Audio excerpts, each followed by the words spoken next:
방금 찬송한 내용이 지난주 설교하고 오늘 설교를 같이 가사가 들어간 내용이거든요. 지난주 설교에서는 바울 사도가 자기에게 유익하다고 생각한 것들을 배설물로 여겼습니다. 우리는 대한민국이라는 문화적인 환경 속에서 살아가기 때문에 대한민국에서 가장 귀한 게 뭡니까? 돈. 예, 솔직히 말합시다.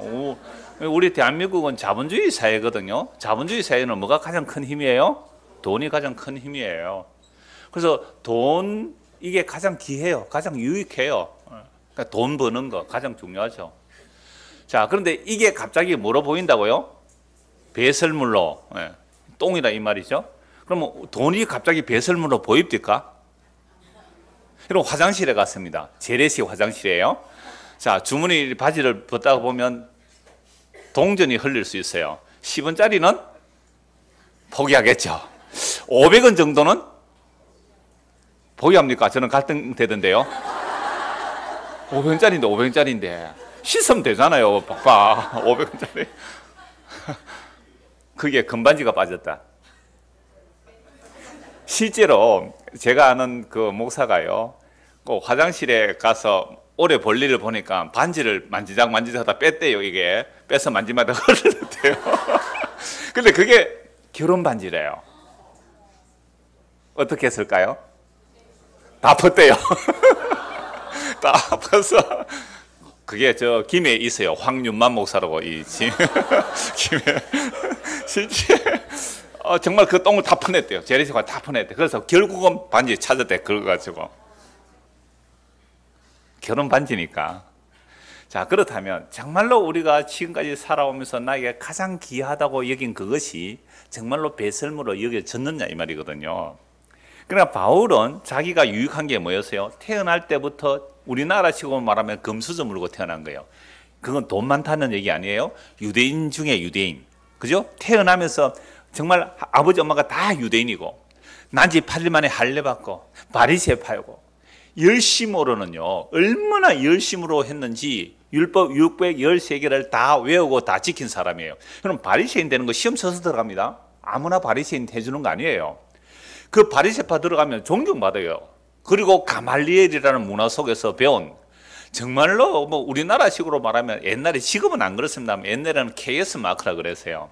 KS 마크라면 경기고등학교 서울대 나와서 법대 나오면, 경기고등학교 서울대 뭐 서울대 이래 나오면 KS 마크라 그래요. 그쪽 분야에 공부 잘하는 사람도 가서 이렇게 됐다고. 그러니까 바울은요, 정말 그 유대 사회 속에서 히브리인 중에 베냐민 집하고요, 대단한 그 태어날 때부터 특권층에 태어났고요. 물론 우리나라 단어가 참 조심해야 될 것이, 우리가 귀하다, 특권이다 이러면 우리는 돈 많고 뭐 권력 있는 거 이런데요. 유대 사회는 아닙니다. 유대 사회는 철저하게 종교 사회예요. 여호와 하나님을 가장 존경하고 두려워하면서 섬기는 사람들이기 때문에 얼마나 더 종교적이냐에 따라 그 사람의 지위가 달라지는 거거든요. 우리나라 것처럼 이 천박한 자본주의, 돈 많은 것 이런 걸 가지고 자랑거리로 삼는 게 아닙니다. 정말로 구제하고 전도하고 봉사하고 기도하고 이런 것들이 자랑거리예요. 일주일에 2번씩 금식한다니까요. 그러한 특권들, 그러한 자랑거리들, 그러한 열심들. 그러니까 원래 태어날 때부터 대단한 유대인이었지만 자기가 열심히 노력해서 613가지 율법을 다 외우고 지킬 만큼, 율법의 의로는 흠이 없다고 살 만큼 굉장히 자부심 강한 바리새인 중에 바리새인이었습니다. 정말 하나님 일등으로 잘 섬기는 줄 알았어요. 자, 그런데 문제는 그렇게 자기 열심으로 또는 태어난 조건과 자기 열심이 두 개가 합해서 정말 유대 사회에서는 특별한 사람이었죠. 우리 식으로 한 1% 들어가는 그런 사람이에요. 자, 그랬는데 그 결과가 자기에게 그렇게 유익하다고, 정말 이건 하나님의 영광을 위한 것이라고, 이건 정말 하나님을 사랑해서 하는 일이라고, 그렇게 하나님의 영광 또는 하나님을 기쁘시게 하는 것이라고, 그게 나의 유익이다 생각한 거예요. 그리고 유대 사회는 아버지와 율법 선생이 오면 누구에게 먼저 인사해요? 율법 선생이 먼저 인사해요. 왜 율법 선생이 먼저 인사합니까? 아버지는 현세를 가르쳐주는 아버지지만 율법 선생은요, 내세를 가르쳐주는 사람이잖아요. 그래서 율법 선생을 더 존경해요. 아버지와 율법 선생님이 시장에서 무거운 짐을 들고 온다. 누구 걸 먼저 들어줘야 돼요? 율법 선생. 유대 사회가 그런 사회예요. 그러니까 랍비는 굉장히 존경받는 겁니다. 랍비라는 것은요. 자, 그런 사회 속에서 진짜 귀한 것은 정말 바리새인 되고 가말리엘 문에서 배웠고, 이 바울 사도 같은 사람은 정말로 대단한 자랑거리였어요. 그게. 근데 그걸 다 뭐로 여겨버렸다고요? 배설물로 여겼어요. 똥으로 여겼다 이 말입니다. 왜요? 자기가 귀하게 여긴 그것이 예수님을 만나고 나니까 십자가의 원수였고, 예수 믿는 사람을 잡아 죽이고 예수 믿는 사람을 완전히 다 없애버리려고, 교회를 잔멸하려고 그렇게 했던 일이 자기의 이익이었단 말이죠. 이건 정말 심각한 겁니다. 이건 오늘 우리에게도 마찬가지예요. 오늘 안산에서 오신 어떤 분이 계세요. 어제 밤에 새벽에 와서 주무시고, 찜질방에 주무시고 아침에 우리 교회로 오셨는데요. 그러니까 뭐 미국에 좀 오래 계시다가 안산에 와 가신데 친구가 없대요. 복음으로 나올 사람이 없대요. 주변에 사람이 없대요. 그래서 새벽에 와서 아침에 왔다고 그러세요. 그러니까 이분이 옛날에요, 정말 한열심 하신 분이래요. 그런 사람들 많아요 여기. 정말 한열심을 누가 봐도 막 어떤 기도원 쫓아다니고 열심과 헌신 충성 봉사에는 내놓으라 하다가 미국 계실 때 이제 복음을 들은 거예요. 그러다 보니까 이게 갑자기 다 뭐가 보여요? 배설물로 보인 거예요. 똥으로 보인 거예요. 그래서 이게 진짜다 하고 주변에 친구를 찾아보니까 친구가 아무도 없대요. 그래서 오늘 안산에서 오신 분 계시면 좀 사귀자 그럽니다. 근사님이시니까 좀 사귀십시오. 그러니까 우리는 대한민국이라는 문화적인 환경 속에서 이게 귀하고 좋다라는 것들이 있을 거예요. 그러니까 귀하고 좋은 것들을 정말로 예수님 만나서 그게 배설물로 여겨졌느냐, 이걸 제가 질문하고 싶거든요. 그러면 우리가 예수님을 믿는다. 오늘 이렇게 교회당으로 이렇게 모였잖아요. 우리가 교회당으로 모였을 때에 도대체 예수님을 믿는 유익이 뭡니까?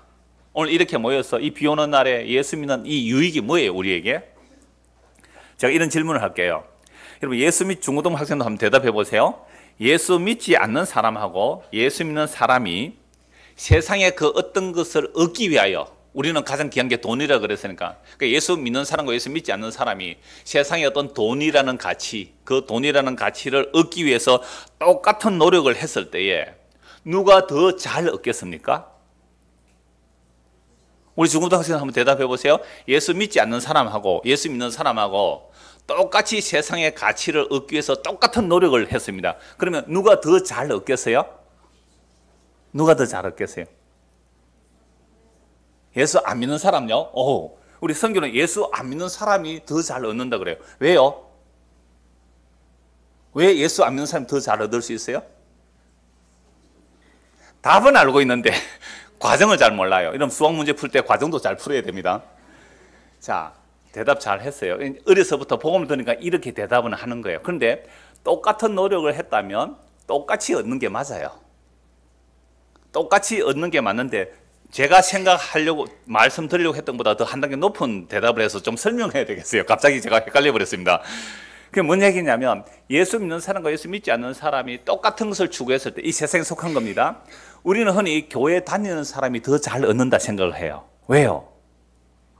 하나님이 도와주시니까, 내가 기도했으니까, 교회 다니러 왔으니까, 예배 드렸으니까, 헌금했으니까 하나님께서 나에게 도와주어서 세상 사람보다 내가 한 100억을 목표로 합시다. 100억을 추구를 하는데 세상 사람들보다 예수 믿는 사람이 더 빨리 더 쉽게 성취한다라는 식으로 교회에서 말하더란 말이에요. 물론 안 그런 곳 많겠지만 많은 곳에서 이렇게 얘기를 해요. 왜? 하나님은 전지전능하신 하나님이니까 내 정성을 바치면 세상 사람이 얻는 것보다 내가 더 잘 얻는다라고 얘기를 해요. 그런데 갈라디아서 6장에 보면요, 심은 대로 거둔다는 원리는 그게 아니에요. 예수 믿는 사람이나 믿지 않는 사람이나 똑같이 노력했을 때에 사실은 똑같이 얻는 게 맞아요. 그게 심은 대로 거두는 원칙입니다. 근데 하나님께서 만약에 사랑하는 사람이라면 예수 믿는 사람이 세상 것을 추구할 때에 세상 것을 추구함으로 그 사람에게 믿음의 마이너스가 될 경우에는 하나님께서 똑같이 노력해도 실패하게 하실 수 있는 것이 더 많아요. 예수 믿는 사람에게. 그게 성경 말이 맞는 거예요. 세상 사람 훨씬 더 잘 얻을 수 있는 거죠. 왜냐하면 요한복음에서 예수님 말씀하세요. 너희가 세상에 속했다면 세상이 너희를 사랑하고 세상이 너희를 도와주겠지만 너희가 세상에서 나의 택함을 입었기 때문에 세상이 너희를 미워하게 돼 있다. 이렇게 돼 있거든요. 자, 그렇다면 오늘 우리가 교회당에 와서 이렇게 모였습니다. 뭘 얻으려고 왔어요? 뭘 얻으려고 왔단 말이에요. 그동안 내가 이걸 얻으면 좋겠습니다 라고 했던 것들이 예수님을 만나라고 나니까 뭐로 보여야 돼요? 배설물로 보이는 거. 이게 교회에서 모여서 야, 이게 배설물이었구나. 그럼 진짜 귀한 게 뭘까? 오늘 기도하실 때도 찬양할 때도 다 그거 얘기했잖아요. 나의 만족과 유익을 위해서 얻으려고 했던 그 모든 것들을 버리고 내가 예수 그리스도 그분을 아는 것이 나의 가장 귀한 소원입니다.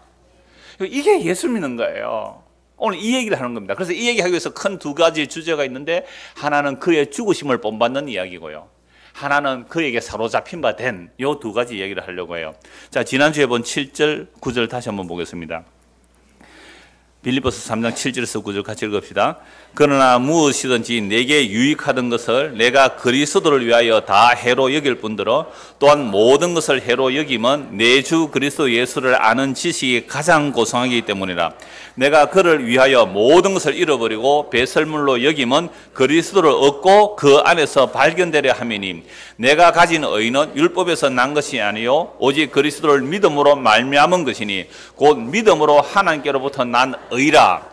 자, 이 바울 사도가 율법의 의로는 흠이 없는 사람이었습니다. 그렇게 율법을 열심히 지켜서 태어날 때부터 유대인이었고 자랑스러운 유대인이었고 베냐민 지파이고 그렇게 열심히 율법을 지켜서 의롭다함을 받았는 의롭다함을 모두가 인정해요. 그건 자타가 인정하는 거예요. 나는 율법의 의로는 흠이 없다. 그래서 메시아가 오면 내가 1등 메시아를 맞이하고 그 나라에 내가 특권으로 들어갈 거야. 이렇게 생각했는데 세상에 그 율법의 의로 흠이 없었던 그 결과가 예수님을 죽이는 일이었단 말이죠. 예수 믿는 사람을 죽인 거는 예수님을 죽인 거랑 똑같아요. 예수님 믿는 사람을 핍박한 것은 예수님 핍박한 건 똑같아요. 그렇게 열심으로 예수 믿는 사람 다 잡아 죽이려고 달려간 게 율법의 의로는 흠이 없는 상태였습니다. 이방인들은 이게 양심의 역할이에요.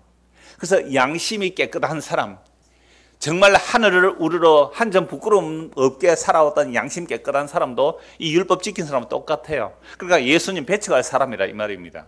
그러니까 율법을 깨끗이 잘 지키고 양심 깨끗하게 살았던 사람들, 이건 유대 사회에서는 굉장히 인정받는 거예요. 우리나라에도 양심 깨끗한 사람 인정해 줍니다.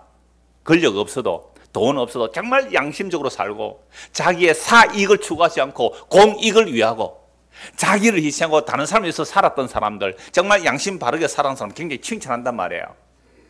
그러니까 양심 발랐던 거나 율법의 의로 흠이 없었던 거나 이런 것들이 진짜 예수님을 만나고 나니까 갑자기 그게 뭐가 된다고요?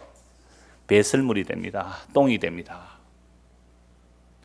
우리가 이 지금까지 태어나서 지금까지 살아오면서 내가 이건 귀하다고 여긴 거, 이게 가치 있다고 여기는 거, 그 더러운 것들 아닙니다. 세상 거 썩어질 거 아니고 명예로운 거. 그죠? 명예로운 거. 율법 지금 얼마나 명예로운 거예요. 하나님 영광 돌린다 그래요. 얼마나 양심적으로 살았어요. 청백리 있잖아요. 우리나라도 청백리가 있어요. 그러니까 정성을 했는데도 초가집에 사는 사람들이 있거든요. 우리나라에 정성을 했는데도 초가집에 살았단 말이에요. 뇌물 안 받으면 기와집 못 살아서요. 우리나라에 정성이 되어도 뇌물 안 받으면 정말 기와집에 못 살았어요. 그런데 아주 국어 공무이라도 전구품, 구품되는 공무원이라도 뇌물 받으면 기와집에 살 수 있었어요. 조선시대 역사가 그렇게 나와요. 그런데 그 가운데 청백리로 살았던 사람들, 깨끗한 사람들은 지금도 우리가 역사 속에서 그런 사람 존경을 하거든요. 근데 이렇게 귀하고 아름답다는 것조차도 진짜 누구를 만나면요? 예수님을 만나면 그것이 배설물로 여겨지는 거죠. 이게 예수님을 만나고 예수님을 믿는 거예요. 이게 예수 믿는 거예요. 내가 추구하는 가치, 내가 추구하는 세계관, 이게 전복이 일어나요. 그거 아니면 예수 믿는 거 아니에요. 그럼 오늘 우리가 교회당에 나와서 정말 예수님의 십자가로 다 이루신 그 언약의 약속, 그 내용, 그거 얻기 위해서 온 거 아니고 그래서 내가 정성 바쳐서 내가 소원하는 거, 세상에 썩어질 그런 것들을 구하러 왔다면 그건 예배당 꼭대기에 십자가는 걸려 있어도 교회당 아니에요. 예수 믿는 거 아니에요. 그래서 내가 가진 가장 귀한 것들을 다 배설물로 여기는 이유는 왜요? 그리스도를 얻고 그 안에서 발견되려 합니다. 그리스도를 얻고 그 안에서 발견되려 함이라. 그런데 이 바울은 그리스도를 얻었습니까? 못 얻었습니까? 얻었어요. 그리스도를 얻었으니까 이제 뭐가 보이는 거예요? 내가 가장 귀하다는 것이 배설물로 보이는 거죠. 그리스도를 얻었기 때문에 내가 가장 귀하다는 것이 배설물로 여겨지는 거예요.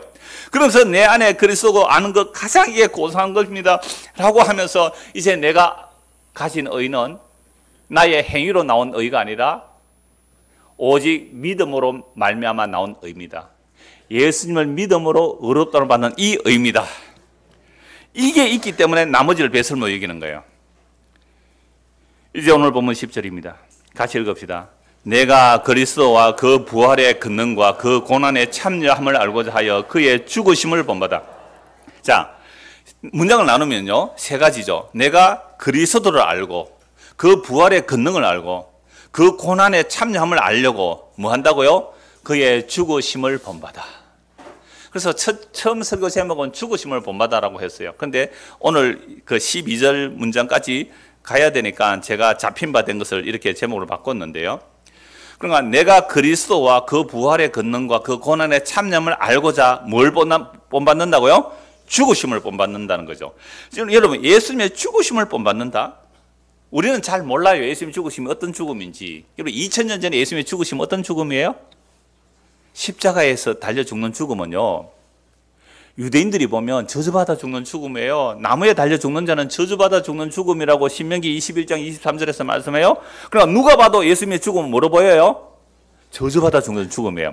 그러니까 이방 사람들, 로마 시대니까 로마 사람들이 보면 뭐예요? 로마를 반역하다가 죽는 죽음이에요. 그런데 그 십자가의 죽으심을 본받는데요, 누구라도 말리고 났을 거예요. 오늘 중고등부 학생들이 만약에 부모님이 안 믿는 친구가 오면 그 친구 왜 안 왔어요? 엄마 아빠 교회 안 나오는 친구. 오늘 좀 안 보이네요. 그죠? 교회 안 오려고 해요? 왜 안 오려고 해요? 잘 모르겠어요. 물어보세요. 친구를 사랑한다면. 친구야, 너 예수 믿어야 된다. 이렇게 전해보세요. 자, 만약에 이 아이가 교회를 오는데 너 교회 왜 가니? 예, 저는요, 예수님의 죽으심을 본받으려고 갑니다. 예? 나는 예수님의 죽으심을 본받으려고 갑니다 하면 부모가 말리겠어요? 안 말리겠어요? 말리죠. 그런데 2000년 전이라고 생각해 보세요. 나는 예수님의 죽으심을 본받으려고 합니다. 큰일 날 소리. 네가 그 길로 가면 안 된다. 진짜 막을 거예요. 방문 무릎 걸어 잠글 거예요. 그럼 오늘 여러분들이 교회당으로 올 때 사람들이 어디 갑니까? 성경책 끼고 오니까 어디로 간다고요? 교회당에. 왜 갑니까? 죽으려고 합니다. 이렇게 말해야 되는 거잖아요. 그리스도와 함께 죽는 죽음을 본받기 위해서 갑니다. 여러분, 이래야 돼요. 정말 교회에 온다는 것은 죽으려고 오는 것이에요. 그리스도의 죽음을 본받기 위해서 온다는 것은 나도 함께 죽으려고 오는 거예요. 죽으려고. 예수님과 함께 죽는 거예요. 예수님과 함께 죽는 그것이 그리스도의 고난에 참여되는 것이고, 참여는 교제거든요. 그리스도의 고난을 아는 것이고 그리스도의 부활에 참여되는 거예요. 그리스도를 아는 거예요. 그래서 그리스도가 누구신지 알고 그 부활의 권능을 알고 그리스도의 고난에 참여되는 것은 뭘 본받아야 돼요? 그의 죽으심을 본받아. 그의 죽으심을 본받아. 여러분, 세상에 이런 단체가 어디 있어요? 어떤 단체에 가입을 했어요.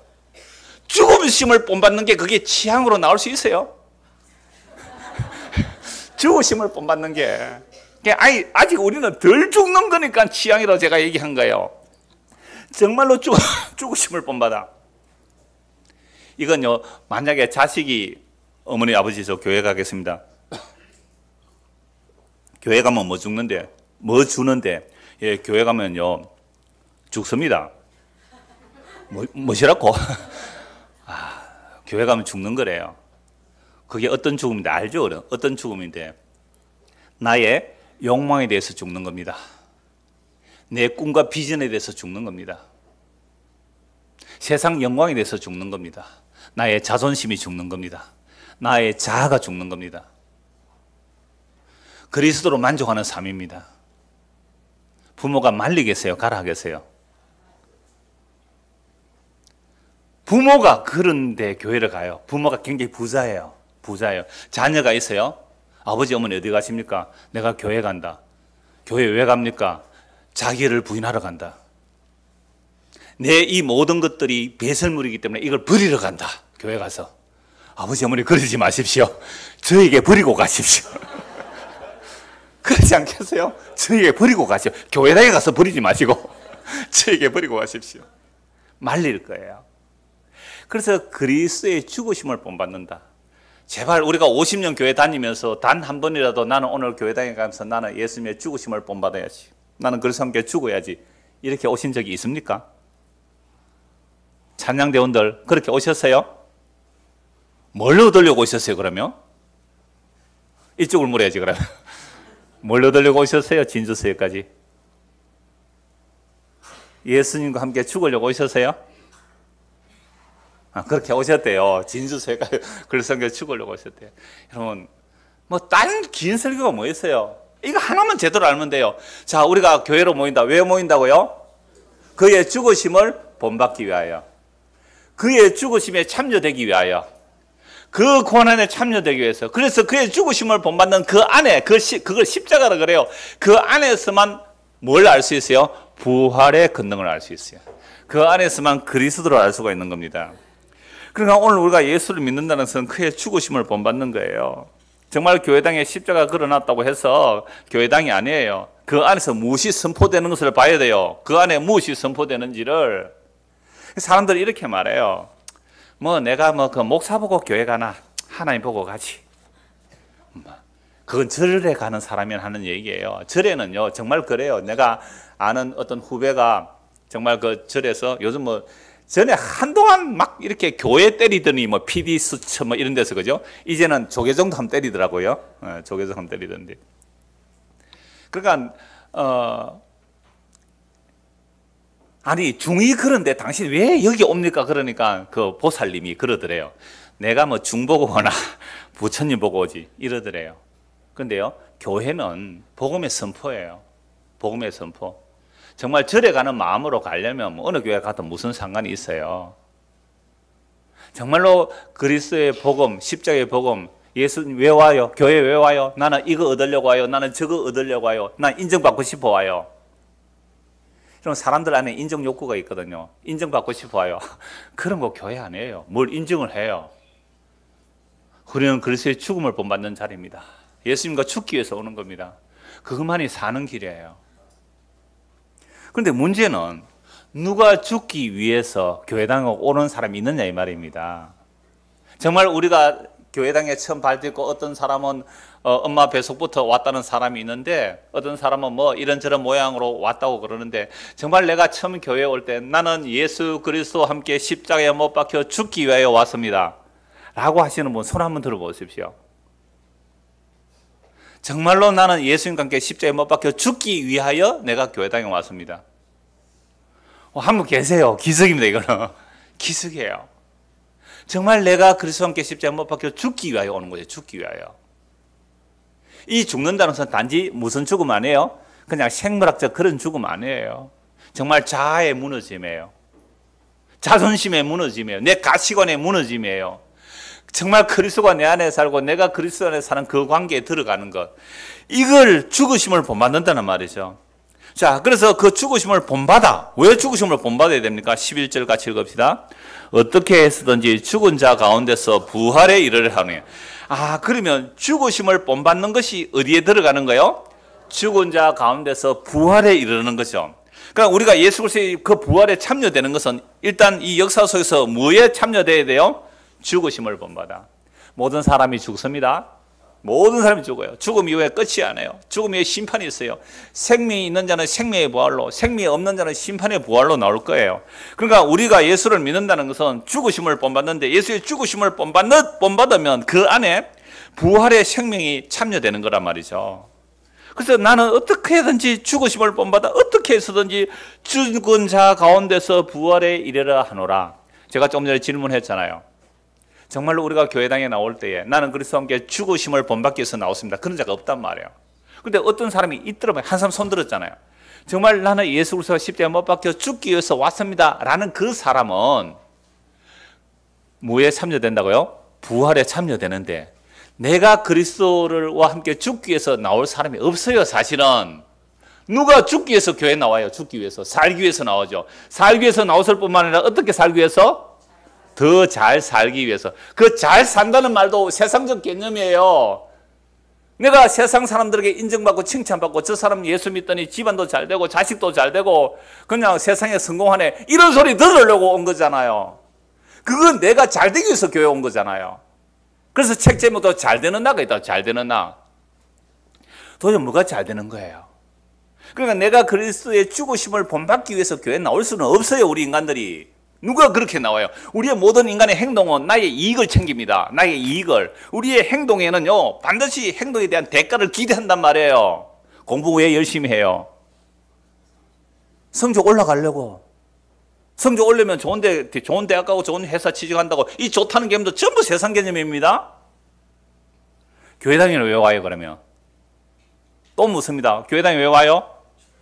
무슨 이익을 바라보고 왔습니까? 교회 오면 시간도 내야 되잖아요. 그래서 우리는 또 연부도 좀 해야 되잖아요.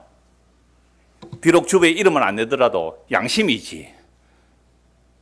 그죠? 양심 따라 하잖아요. 양심 따라. 양심에 따라 자유하게 하면 되잖아요. 연부도 해야 되죠. 뭘 얻으려고 왔어요? 그리스도와 함께 죽기 위하여 와야 됩니다. 그런 마음이 안 계시다면 좀 더 기다리십시오. 좀 더 기다리세요. 억지로 앉혀놓을 이유가 없단 말이에요. 좀 더 기다려야 돼요. 그러면 어떻게 하는데요? 12절 보십시오. 같이 읽읍시다. 내가 이미 얻었다 함도 아니요 온전히 이루었다 함도 아니라 오직 내가 그리스도 예수께 잡힌 바 된 그것을 잡으려고 달려가노라. 이 이야기예요. 보세요. 내가 스스로 그리스도의 죽음을 본받아 갈 자는 아무도 없어요. 십자가 앞에 다 도망갔습니다. 3년 동안 따라다녔던 제자들 다 도망갔어요. 내가 예수님 죽는 데까지 따라가겠습니다. 다른 사람 다 배신해도 나는 죽는 자리까지 따라가겠습니다. 큰 소리 치던 베드로조차도 십자가 앞에서 3분이나 저주 맹세 부인해서 다 도망갔어요. 그 남은 사람은 없었어요. 그의 죽으심을 본받을 수 있는 사람은 없어요. 그래서 어떻게 하느냐? 이렇게 말하죠. 바울이 내가 이미 얻었다 함도 아니요 온전히 이루었다 함도 아니라 오직 내가 그리스도 예수께 잡힌 바 된 그것을 잡으려고 달려가노라. 지금 바울이 율법의 의를 오른쪽으로 달려가는 거야. 열심히 달려가는, 이쪽으로 달려가면 어떻게 돼요? 사망의 길이에요. 사망의 길. 근데 주님께서 뒷덜미를 잡으셨어요. 잡으셔서 잡힌 거예요. 전복이 일어나 돌이켰어요. 어디로 가요? 잡힌 바 된 그쪽으로 가는 거예요. 자, 십자가로 생각해요. 예수님의 손이 바울을 잡았어요. 잡아서 당기는 겁니다. 잡힌 바 된 그것을 따라 올라가는 거죠. 이게 내가 사로잡혔다 이 말입니다. 내가 잡혔기 때문에 어디로 가는 거예요? 예수에게로 가는 거죠. 잡혔기 때문에 예수에게로 가는 거예요. 내가 잡히지 않고 예수에게로 오면 어떤 일이 일어날까요? 내가 예수께 잡힌 적이 없는데 예수께로 나오면 네, 이렇게 섬겨드릴 테니까 이거 내놓으세요. 거래가 나와요. 그렇잖아요. 내가 예수님께 안 잡혔는데 교회 나왔단 말이에요. 나 한 30년 다녔으니까 뭐 장로 좀 주소. 말은 그래 안 해도.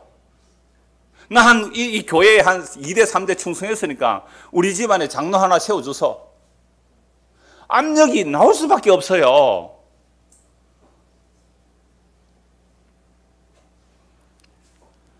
그래서 내가 잡히지 않았으면 우리는 어떤 상태로 살아가는지 에베소서를 한번 보십시오. 에베소서 2장입니다. 그러니까 오늘 우리는 다시 복음을 선포해야 되고 다시 회개하고 예수 믿어야 돼요. 복음 들은 사람이라도 마찬가지예요. 오늘 다시 이 복음 앞에 서야 되는 겁니다. 에베소서 2장 보십시오. 1절. 그는 허물과 죄로 죽었던 너희를 살리셨다. 이 살리셨다는 말은 원래 없는 말이야. 허물과 죄로 죽었다. 허물과 죄로 죽은 상태가 뭐예요? 2절. 허물과 죽은 상태. 우리는 아담의 타락 이후에 모두가 허물과 죄로 죽은 상태에서 태어납니다. 이 땅에서. 그때 너희는 그 가운데 행하여 이 세상 풍조를 따르고 이 세대의 풍조를 따랐단 말이에요. 그러니까 대한민국의 풍조는 아까 뭐라 그랬어요? 제일 귀한 게 돈 버는 거잖아요. 이 세상 풍조 따라 살아가라요. 그래서 세상에서는 내가 힘이 딸리니까 어디 와서 빌었어요? 교회 와서 빌면 효과가 있을 줄 알고. 왜? 뭐 옛날에 나무와 돌에 비는 것보다도 나무와 돌을 지으신 천지를 창조하신 전능하신 하나님께 비는 게 효과가 더 있을 거 아니에요. 그래서 교회 왔단 말이에요. 나무와 돌에 안 빌고 교회 와서 똑같이 빌어요. 똑같이. 뭘 달라고? 돈 달라고. 그게 세상 풍조를 따르는 겁니다. 그게 교회가 오늘 세상 풍조를 따라가잖아요. 이 세상 풍조를 따르고 공중 근세 잡은 자를 따라서는 지금도 불순종의 아들들 가운데 역사는 여기라. 사탄 마귀 그리스도를 대적하는 그 영에 붙들려진 자들은 지금도 세상 풍조를 따라 구하고 있어요. 그런데 예수 믿기 전에는 우리도 다 그 가운데 살았단 말이에요. 3절. 전에는 우리도 다 그 가운데서 우리 육체의 욕심을 따라 지내며 육체와 마음에 원하는 것을 하여 다른 이들과 같이 본질상 진노의 자녀이더니, 이 본질상 진노의 자녀라는 것은 지난주에 말씀드렸지만 뭐 세상에서 타락하가 해서 그냥 막 손가락질 얻어먹는 미투 운동의 대상이 되는 뭐 그런 사람들의 이야기가 아니에요. 정말 고상하고 아름답다고 생각한 율법에 의롭고 흠이 없는 자들의 이야기, 양심으로 깨끗한 그들의 이야기예요. 그것들이 육체와 마음이 원하는 바대로 가는 모습이에요. 우리는 자꾸만 야, 니 술 그렇게 먹어야 되겠나? 예수 믿고 술 끊어라. 야, 이 사람 개과천선했다. 여러분, 그 알코올 치료병원에 가도 그 술 끊어지거든요. 야, 이 사람 담배 끊었다. 예수 믿고 담배 끊어. 아니요. 금융 클리닉 해도 담배 끊을 수 있어요. 그런 얘기가 아니란 말이에요. 우리 뇌에 도파민이라는 물질이 사람의 감정을 굉장히 조절해요. 그 호르몬 조절 잘해도 어떤 병들은 나을 수가 있거든요. 그런 얘기들 아니란 말이에요. 그러니까 우리가 예수를 믿는다는 것은 우리 육체와 마음이 원하는 것을 하여 다른 이라고 본질상 진노의 자녀였더니, 그러니까 육체와 마음이 원한다는 거예요. 이걸 철학자들의 말을 조금 빌려서 말하면 우리 육체의 본능이 있잖아요. 이걸 욕구라 그래요. 제가 금요일 공부할 때 잠시 말씀드렸죠. 욕구라 그러고요. 마음이 원하는 것을 욕망이라고 할 수 있어요. 욕구라는 것은요, 생존 본능이에요. 배고프면 밥 먹고 싶잖아요. 이거 욕구예요. 배고프면 밥 먹고 싶어요. 지금 잠 오는 친구들 있어요. 이 욕구에 놔두세요. 그냥 깨우지 마세요. 어떻게 하겠어요? 잠 오는 욕구를 어떻게 하겠어요? 자, 그러니까 이 욕구가 채워지면 만족하는 게 아니라 그때부터 욕망이 발동을 해요. 밥을 배고플 때 먹었으면 배만 부르면 만족하는데 이제 배가 부르고 나니까 맛있는 밥을 먹고 싶죠. 분위기 좋은 데서 먹고 싶단 말이에요. 이걸 뭐라고요? 욕망이에요. 그러니까 이 욕망에 대해서 자크라 깡은 타인의 욕망이라고 그래요. 우리의 욕망이 남의 욕망 때문에 우리 안에 들어온 거죠. 부모가 아이들한테 공부하라 그러는 거죠. 아이가 공부하고 싶어요? 공부하기 싫어요? 중고등학생들 공부하고 싶어요? 공부하기 싫어요? 대답을 하지 말고 마음으로 대답하세요. 공부하고 싶어요? 공부하기 싫어요? 놀고 싶어요? 공부하고 싶어요? 마음으로만 대답하세요. 네. 솔직히 우리는 놀고 싶어요. 근데 왜 공부를 해요? 부모의 욕망이 아이에게 투사되고 있거든요. 그렇잖아요. 속이 시원합니까? 그러니까 자크라 같은 경우에 타인의 욕망이라고 그러고, 뭐 르네 지라르라는 사람은 모방 욕망이라고 그래요. 모방 욕망. 우리는 다 모방하면서 배우잖아요. 그러니까 여러분들이 휴대폰 없는 사람 없을 거예요. 휴대폰 없어도 사는데 불편함 없어요. 불편하겠네요. 생명에 상관없어요. 휴대폰 없어도 생명에 상관없어요. 그런데 휴대폰 없으면요, 얼마나 큰 결핍을 느낍니까? 다른 사람이 다 가지고 있으니까 가지는 거예요.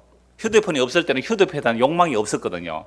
자동차가 아예 없을 때 한 200~300년 전에는 자동차에 대한 욕망이 없었단 말이에요.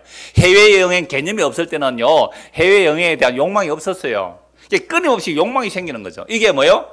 우리 육체와 마음이 원하는 대로 살아가요. 그 중에 종교도 들어갑니다. 종교도 들어가요. 금욕주의도 들어가고 신비주의도 들어갑니다. 어떤 사람이 막 신비적 능력이 나타나니까 나도 뭐예요? 교회만 그냥 밋밋하게 다니지 말고 저렇게 화끈하게 믿고 싶다. 할렐루야 기도원에 가고 그랬잖아요. 저 어디요? 감림산에도 가고 저 경기도를 또 뭐예요 그게? 하늘산. 예. 하늘산에 가면 강아지도 방언한다 그랬어요. 그런 화끈한 능력들을 경험하고 체험하고 싶은 거예요. 왜? 이게 모방욕망입니다. 종교에도 얼마든지 모방욕망. 어떤 사람이 금식 40일 했다 그러면 어떻게 해요? 나는 금식 40일 2번 했다고. 끊임없는 모방욕망이 나와요. 이게 육체와 마음이 원하는 바를 따라가는 거죠. 이거 안에는 종교 있습니다. 금욕주의, 신비주의 다 들어있어요. 심지어 복음 아는 것도 들어가요. 이야, 그 사람 성경 잘 알 때 나도 열심히 공부해야지. 모방욕망이에요. 얼마든지. 우리가 다 그런 사람들이었어요. 그런데 놀랍게도요, 4절. 그러나 긍휼이 풍성하신 하나님이 우리를 사랑하신 그 큰 사랑에 인하여 허물로 죽은 우리를 그리스도와 함께 살리셨고 너희는 은혜로 구원을 받은 것이라 함께 일으키사 그리스도 예수 안에서 함께 하늘에 앉히시니 이는 그리스도 예수 안에서 우리에게 자비하심으로 그 은혜의 지극히 풍성함을 오는 여러 세대에 나타내려 하심이라. 너희는 그 은혜에 의하여 믿음으로 말미암아 구원을 받았으니 이것은 너희에게서 난 것이 아니고 하나님의 선물이라. 행위에서 난 것이 아니니 이는 누구든지 자랑하지 못하게 함이라. 우리가 예수님을 믿었습니다. 예수를 믿고 나니까 나는 십자가를 본받기 싫어요. 십자가 죽음을 본받기 싫어요. 근데 십자가 죽음에 본받는 길로 끌려가는 거죠. 왜 그래요? 구원이 일어나는 자에게. 우리는 다 허물과 죄로 죽었어. 우리 육체와 욕심이 원하는 대로 살아갔는데 그래서 본질상 진노의 자녀였습니다. 그런데 긍휼이 풍성한 하나님의 그 큰 사랑으로 그 십자가로 인하여 우리를 구원하여 주셨어요. 그래서 바울 사도는 에베소 교회를 위해 기도하는 내용이 무슨 기도인지를 한번 보십시오. 자, 에베소 1장 17절 우리 주 예수 그리스도의 하나님 영광의 아버지께서 지혜와 계시의 영을 너희에게 주사 하나님을 알게 하시고. 우리가 하나님 아는 거예요. 우리가 알 수 없어요. 지혜와 계시의 영, 즉 성령이 임해야 하나님을 알아요. 그게 기도의 첫째가 하나님을 알게 해달라고 그러는 거죠.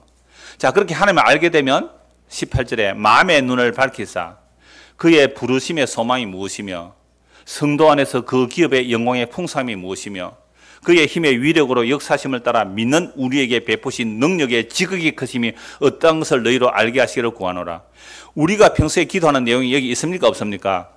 없죠. 물질적인 게 있습니까? 없습니까? 없죠. 썩어질 게 있습니까? 없습니까? 없습니다. 정말로 성령에 충만하여 그리스도의 감동으로 사도들이 전한 이 기도의 내용 속에 우리가 평소 구하는 게 하나도 없단 말이에요. 그래서 하나님 지혜와 계시의 영을 주십시오. 그래서 마음의 눈이 밝아지면 우리를 불러내신 부르심의 소망이 무엇인지 알게 됩니다. 이건 오늘 오후에 더 상세히 말씀드릴게요. 수련회에 가서. 그리고 성도 안에서 그 기업의 영광의 풍성이 무엇이며 성도에게 주신 하늘의 기업이 뭔지를 알아라 이 말입니다. 그리고 19절 그의 힘의 위력으로 역사심을 따라 하나님의 강력한 힘이죠. 그 우리에게 베푸신 능력의 지극히 크심이 어떠한지를 알기를 원하노라.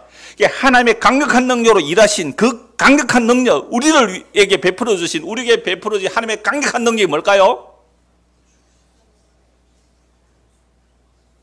불치병이 하루아침에 나은 거예요? 가난한 사람이 갑자기 부자 된 거예요? 공부 못하는 애가 갑자기 1등 하는 거예요? 아닙니다. 아닙니다. 하나님의 강력한 일하심, 하나님이 강력한 일하심, 예수 그리스도의 죽으심과 부활과 성천입니다. 이어지는 말씀 나오잖아요. 그의 능력이 20절 하나님의 그 강력한 능력이 그리스도 안에서 역사하사 죽은 자들 가운데서 다시 살리시고 하늘에서 자기의 오른편에 앉히사. 예수님 하나님 보좌 우편에 계세요. 이걸 누가 봤어요? 돌에 맞아 죽는 스데반 집사가 봤습니다. 돌에 맞아 죽는 스데반 집사가 하나님 보좌 우편에 계신 예수님을 봤어요. 그러니까 자기를 향하여 돌 던지는 자를 향하여 주여 저들의 죄를 용서하십시오. 그거 봤잖아요. 우리 그거 안 봐도 돼요. 우리는 성경의 말씀 믿으면 되잖아요. 하나님 보좌 우편에 계세요. 사도행전 2장 33절에는요. 하나님께서 그 예수를 살리시고 하늘에 높이시니 그 예수가 아버지로부터 성령을 받아 우리에게 부어주셨다고 말씀하고 계시잖아요. 그러니까 예수님이 십자가로 다 이루시고 우리에게 성령을 부어주신 것은 예수님께서 하나님의 보좌 우편에 등극하신 거예요. 왕으로 좌정하신 겁니다. 언제까지요? 그 발 앞에 원수들을 발등상 되게 하기까지 하나님의 보좌 우편에 계세요. 지금 다스리고 계시는 거죠. 성령을 보내주심으로. 그래서 하나님의 강력한 능력은 그의 죽으심과 부활과 성천이에요. 그래서 21절 모든 통치와 근세와 능력과 주권과 이 세상뿐 아니라 오는 세상에 일컫는 모든 이름에 뛰어난 이름을 주게 하시고 또 만물을 그 발 아래에 복종하게 하시고 그를 만물 위에 교회의 머리로 삼으셨느니라.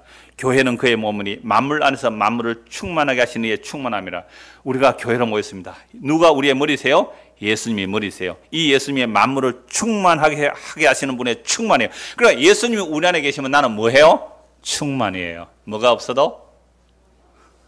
그거 고백돼요. 진짜로. 돈 없어도 예수님 때문에 충만돼요. 가난해도? 우리 아이가 공부를 못하는데 남편이 월급을 제대로 못 벌어오는데도 정말 그리스도로 내 안에 충만하세요? 정말 그리스도는 충만해요. 만물을 충만케 하시는 충만이세요. 예수님이 내 안에 계시면 정말 그 사람은 충만이라는 거예요. 이게 하나님의 강력한 능력으로 일하심인데요. 예수 홀로 죽으시고 부활하고 성천한 것이 아니라 방금 우리 읽었잖아요. 에베소 2장 보십시오. 5절 허물로 죽은 우리를 그리스도 어떻게 해요? 함께 살리셨고 함께 일으키시고 그리스도 예수 안에 함께 하늘에 앉혀두셨죠. 자, 그런데 놀랍게도 바울 사도는 이렇게 된 것이 내가 노력해서 추구해서 하늘에 앉겠습니다라고 하는 게 아니에요. 하늘에 앉혀진 그분이 우리를 사로잡아서 이 길로 이끌어갑니다. 이 고백을 하는 겁니다. 에베소서 4장 보십시오. 에베소서 4장 7절에서 10절입니다. 에베소서 4장 7절에서 10절 같이 읽읍시다. 우리 각 사람에게 그리스도의 선물의 분량대로 은혜를 주셨나니 그러므로 이르기를 그가 위로 올라가실 때에 사로잡혔던 자들을 사로잡으시고 사람들에게 선물을 주셨다 하였도다. 올라가셨다 하였은즉 땅 아래 낮은 곳으로 내리셨던 것이 아니면 무엇이냐. 내리셨던 그가 곧 모든 하늘 위에 오르신 자니 이는 만물을 충만하게 하려 하심이라. 여러분 얼마나 놀라운지 아시겠어요? 예수님께서 왜 내려오셨어요? 높은 곳에서 내려오셨어요. 내려오신 이유가 뭐예요? 우리가 죄와 사망에 사로잡혀 있었거든요. 사로잡혀 있는 이들을 사로잡아서 위로 올라가실 때 사로잡혔던 자를 사로잡아내시고 뭘 주신다고요? 선물을 주세요. 여러분 우리는 태어나면서부터 아까 이 세상의 풍조를 따라 우리의 육체와 우리의 마음이 원하는 바 따라가는 본질상 진노의 자녀였거든요. 그러니까 우리는 여기서 제가 자कर 아까 르네 지나르 얘기한 이유는요, 인간은 욕망에서 탈출할 수가 없다는 거예요. 세상의 모든 철학자들이 그래요. 인간의 욕구와 욕망에서 탈출할 수 있는 인간은 없다는 거예요. 우리는 욕망에 갇혀 있거든요. 그래서 죄와 사망 안에 욕심이 잉태한 적 죄를 낳고 죄가 장사한 적 사망이 일어나요. 그러니까 여기서 벗어날 수가 없습니다. 그러니까 예수님께서 사망 아래 오셨어요. 죄 아래 오시고 여자 아래 오셨어요. 그래서 그의 죽으심으로 자기를 우리에게 나누어 주셨어요. 십자가에서 자기를 우리에게 나누어 주셨어요. 그리고 자기에 끌어모으세요. 그리고 함께 하늘에 앉혀놓았다는 거예요. 여러분 이걸 믿는 것을 믿음이라 그래요. 그래서 이게 보이는 사람은 이제부터 어디로 달려가요? 나는 그 그리스도를 향해 달려가는 거예요. 이건 내가 안 잡혔는데 달려가는 것은 다른 노림수가 있을 거예요. 다른 노림수. 우리 교회 오시는 분 남편이 이래요. 교회는 안 오시면서도 네가 왜 그 교회 가느냐? 네가 그거 가서 구원 얻으려고 하는 그것도 네 욕심 아니냐? 아, 맞지요. 왜 다른 교회 안 가고 여기 오셨어요? 이 좁았는데 불편한데? 자리도 없는데? 여기 와서 복음 들으면 천국 가려고요. 그것도 우리의 욕심 아니에요? 맞습니다. 그러니까 아까 등록하신 분 너무 잘 대답을 하셨다니까요. 뭐라고 했다고요? 인도자 취향에 따라. 그러니까 우리는 취향 따라 살아요. 근데 주께서 자기 백성을 잡아서 끌고 가요. 그럼 주께서 잡힌 자들은 무엇이 일어날까요?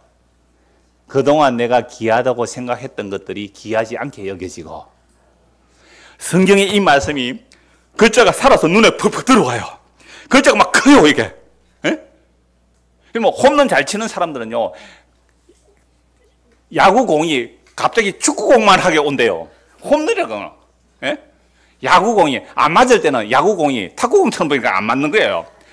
그러니까 하나님의 부르심을 입은 자는 이 성경 말씀 방금 그냥 밋밋한 종이의 글자잖아요. 종이의 글자를 읽을 때 이 말씀을 읽을 때 와 이런 거야. 그가 위로 올라가실 때에 사로잡혔던 자를 사로잡아내시고 우리에게 뭘 주셨다? 선물을 주셨다. 이건 구원을 선물로 주시고 은사도 선물로 주세요. 그러니까 은혜로 구원받고 은사로 봉사자면 이렇게 나누는데요. 은혜도 선물이고 은사도 선물이에요. 예수 믿는 것도 어느 선물이고 예수 믿고 주를 위해서 섬기는 것도 선물입니다. 이게 은혜와 은사예요. 그래서 예수 믿는 자들에게 끊임없이 하나님께서 오늘도 우리에게 은사를 주셨기 때문에 예수를 믿는 겁니다. 이걸 위해서 선지자를 주시고 사도, 선지자, 복음 전환자, 목사, 교사 삼은 이유는 그리스도의 몸을 세우는 거잖아요. 이거 은사예요, 은사. 이게 예수 믿는 거란 말이죠. 그래서 이게 정말 살아있는 말씀으로 오는 겁니다. 한번 생각해 보세요. 사로잡혔던 자를 사로잡아내기 위해서 저 위에서 올라와 이럴 게 아니에요. 친히 자기가 어떻게 해요? 십자가를 지고 하나님이 사람이 되셔서 사람보다 더 낮은 그 저주받는 십자가를 지시고 자신을 우리에게 나누셔서 우리를 짊어지셔서 아버지께로 옮겨놓은 거예요. 여러분 예수 믿으십니까? 그렇다면 정말 이 성경의 말씀대로 예수를 믿으신다면 우리는 이미 어디에 앉혀져 있는 자들이에요? 그리스도와 함께 하나님 보좌에 앉혀져 있는 자들이에요. 그거 봤으면 됐죠. 그거 얻었으면 다 얻은 거 아니에요? 그리스도를 얻었다. 그리스도를. 이거 알고 나니까 그동안 내가 귀하다는 거 다 배설물로 여기고 나는 이 예수님 더 알기를 원합니다. 해서 성경을 보니까 구약도 전부 예수님 얘기네요. 자, 오늘 이 인용한 본문이요. 시편 68편인데 한번 찾아봅시다. 구약 성경 시편 68편 보십시오.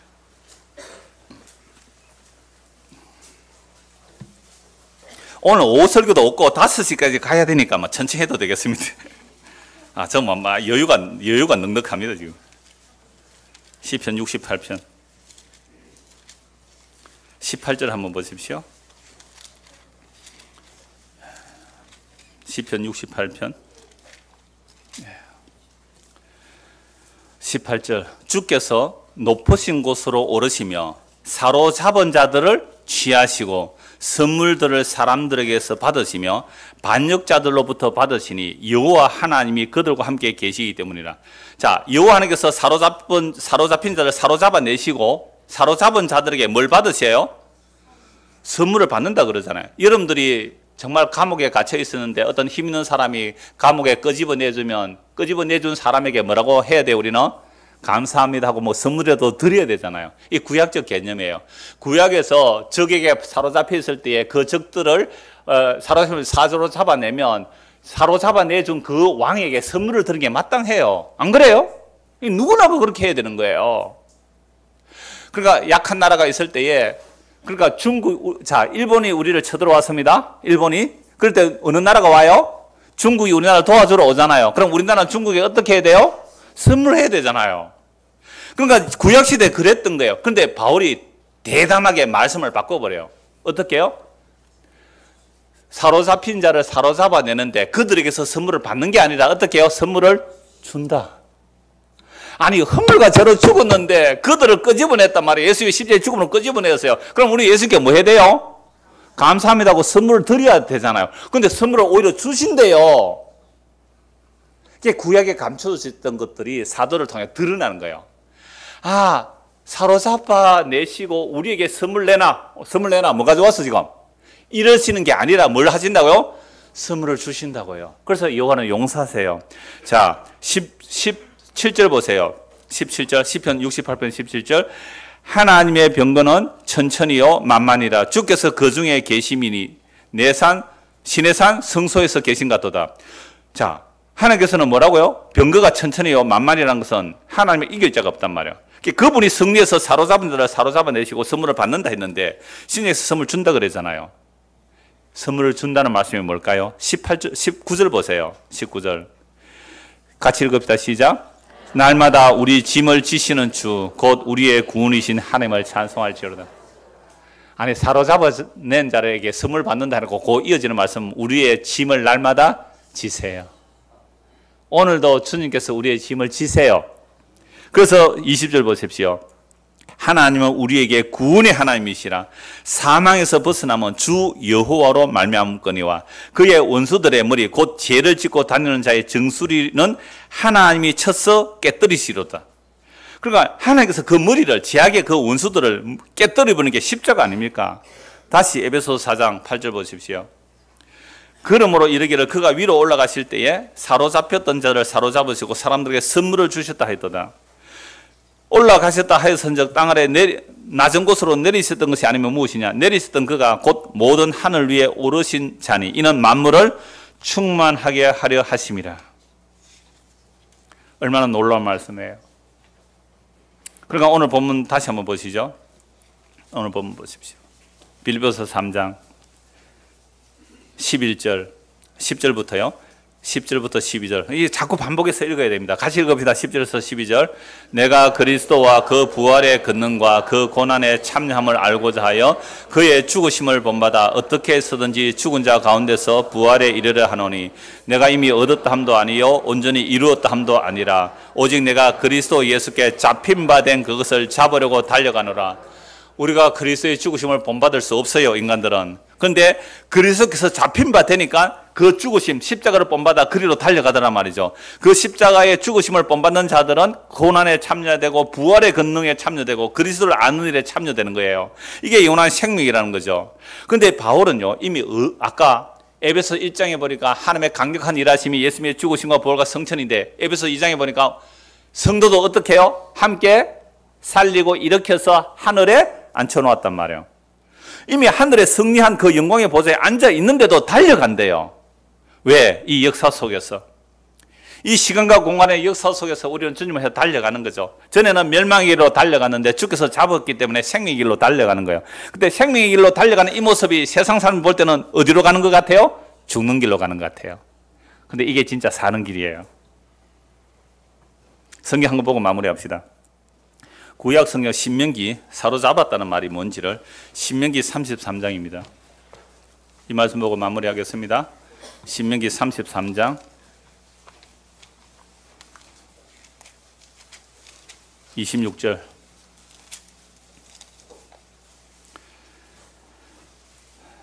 (27절) 신명기 33장 26절 27절 같이 읽읍시다. 여수린이여 하나님 같은 이가 없도다. 그가 너를 도우시려고 하늘을 타고 궁창에서 위엄을 나타내시는도다. 영원하신 하나님이 내 처소가 되시니 그의 영원하신 팔이 내 아래에 있도다. 그가 내 앞에서 대적을 쫓으시며 멸하라 하시도다. 아멘. 그러니까 예수님께서 지금 누구를 잡았어요? 누구를 잡았어요? 바울을. 어디로 가는 바울을? 예수 믿는 사람 잡아 죽이는 것이 하나님의 일인 줄 달려가는 바울을 잡았단 말이에요. 그러니까 잡으니까 이제 잡힌 바 된 그 예수님을 향해 달려오는 거죠. 이게 영원한 팔이에요. 그래서 27, 여수르는 이스라엘 백성 부를 때 여수른이라고 하는데 오늘 하나님의 백성은 여수른을 하면 돼요. 여수른이여 하나님의 백성들이여 하나님 같은 이가 없도다. 그가 너를 도우시려고 하늘을 타고 궁창에서 위엄을 나타내시도다. 영원하신 하나님이 뭐가 되신다고요? 네 처소가. 여러분, 영원한 하나님의 뜻은 우리를 하나님의 처소 삼는 거예요. 영원하신 하나님의 뜻은 우리를 그 하나님의 아들 예수 그리스도의 신부 삼는 거예요. 이게 하나님의 뜻이에요. 영원한 하나님의 뜻이에요. 우리가 하나님의 신부가 되는 거예요. 그 처소가 되시니 어떻게 해요? 우리는 늘 바람피서 도망가요. 바람피서 도망가는데 그 영원하신 팔이 우리 아래에 있죠. 우리 아래에서. 그리고 그 앞에서, 그러니까 우리 아래에 있다면 아기를 안듯이 품었어요. 그죠? 그러면 조자룡이 누구를 안고 싸워요? 유비의 아들을 안고 싸워요. 조자룡이 유비의 아들을 안고 싸우는데요. 그래서 칼로 싸운단 말이에요. 적군을 물리치고 누구를 안고? 조자룡이 유비의 아들. 그러니까 나중에 이 유비가 이놈의 자식 니 때문에 조자룡 장군 죽을 뻔했잖아. 아를 가지고 팍 던져버렸어요. 그러니까 아가 머리 받쳐가지고 좀 팀이에요. 그 유비 아들은.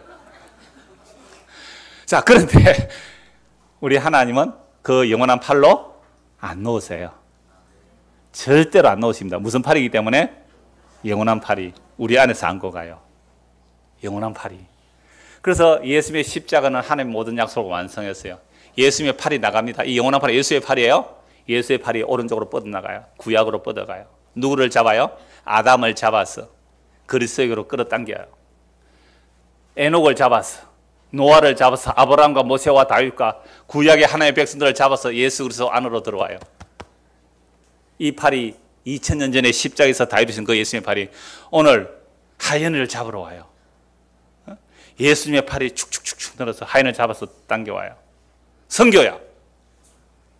복음이 2000년 전에 선교가 되어서 오늘까지 와서 너를 잡아서 예수님께 당겨가는 거예요. 그래서 1980년대에 애니메이션 영화가 나오는데 가제트 형사가 있어요. 아세요? 가제트 알아요? 가제트 형사. 머리에서 뭐가 나와요? 헬리콥터 팍팍 나오고 목이 막 늘어나고 팔이 마음대로 늘어나. 다리가 막 늘어나요. 그러니까 막 자기가 위험에 피하면 사람들 끊어내잖아요. 예수님의 팔은 무슨 팔 같아? 가제트 팔 같아. 그러니까 그 2000년 전에 예수님의 팔이 우리에게 와요 지금. 그리고 예수님 재림하기 직전까지 하나님의 자기 백성을 멱살 잡고 당기는 거예요.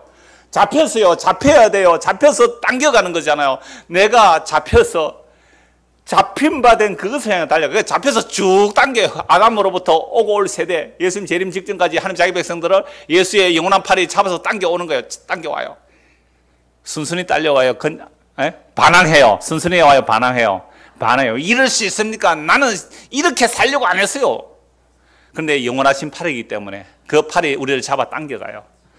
여러분, 그렇게 신앙은 그렇게 잡혀가는 거예요. 잡혀가, 딸려가는 거예요. 근데 사람들은 그 영원한 팔이 안 보이잖아요. 우리 안에 있는 영원한 팔이 안 보이니까, 야, 저 사람 되게 교회 열심히 간다, 야. 근데 진짜로 잡혀오는 사람은 어떻게 할까요? 누가 날 당기노? 참, 누가 날 당기느냐? 그 당기는 힘, 그게 성령이에요. 그래서 성부, 성자, 성령께서 함께 일하시는 거죠. 그래서 우리를 그리스도의 신부 만들어내는 일에 그 영원한 팔이 2000년 전에 십자가로 다입으신 그 팔이 지금도 살아서 2000년 동안 우리에게 팔이 뻗어서 잡아서 당겨가고 계세요. 저항하죠. 안 놓으세요. 주의 영원하신 팔이 여러분들을 붙들고 가신다는 사실을 믿음으로 살아가는 저와 여러분 되기를 소원합니다. 기도하겠습니다. 하나님 아버지, 우리가 어떻게 그리스도의 죽음을 본받아 죽음의 길로 갈 수가 있겠습니까? 이미 십자가로 달리신 예수님의 그 영원한 팔이 아담을 붙들어 오고 노아를 붙들어 오듯이, 바울을 붙들어 오시듯이 오늘 우리도 붙들어 가시는 것을 믿습니다. 그 예수님에 끌려가는 자들끼리 주를 찬송하며 주님의 그 영원한 팔에 안겨서 안식도 맛보며 나를 사로잡으신 그분을 위하여 또는 그분을 향하여 믿음으로 달려갈 수 있는 우리가 되도록 은혜를 베풀어 주시옵소서. 예수 그리스도 이름 받들어 기도드리옵나이다. 아멘.